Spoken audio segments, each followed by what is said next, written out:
આખા વિશ્વમાં વિશ્વ આદિજાતિ દિવસની ઉજવણી થઈ રહી છે અને ગુજરાતમાં આદિવાસીનું નામ લઈએ તો દાહોદ જિલ્લાનું નામ લીધા વગર કામ પૂરું ન થાય। આપણા જિલ્લામાં લગભગ 75% વસ્તી આદિજાતિની છે અને એ આપણને આ ભીડ ઉપરથી પણ ખબર પડે છે। આજે દાહોદના રસ્તે ઉપર પગ મૂકવા માટે જગ્યા નથી, આટલી પબ્લિક અહીંયા આવેલી છે।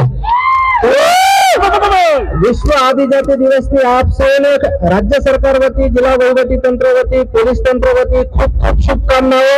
બધા જણા મોજ મસ્તીથી આ ઉત્સવને ઉજવે, કોઈ પણ પ્રકારનો મતલબ આપનાથી કાયદા બાહ્ય કોઈ કૃત્ય ન થાય એની ખાસ તકેદારી રાખો। શાંતિપૂર્વક મોજ મસ્તીથી આપણને આ ઉત્સવ ઉજવવાનો છે। ફરી એકવાર આપ સૌને વિશ્વ આદિજાતિ દિવસની ખૂબ ખૂબ શુભકામનાઓ। જય જય જોહાર, જય આદિવાસી।